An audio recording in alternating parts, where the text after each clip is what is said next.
Далее о спорте. Адаптивный чемпионат республики по пулевой стрельбе из пневматического оружия стартовал в Якутске.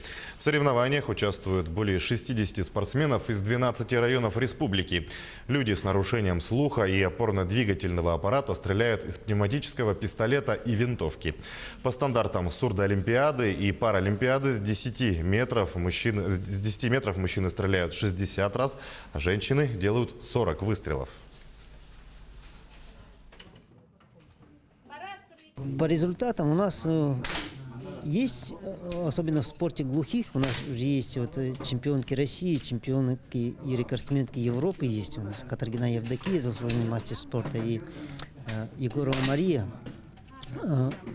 мастер спорта по спорту глухих. Они являются чемпионками России, Европы.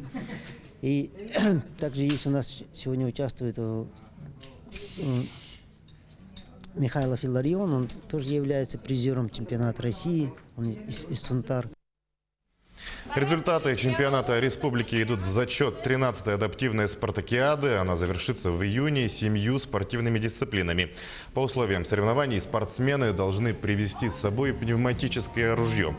А тем, у кого оружия нет, его предоставляют организаторы.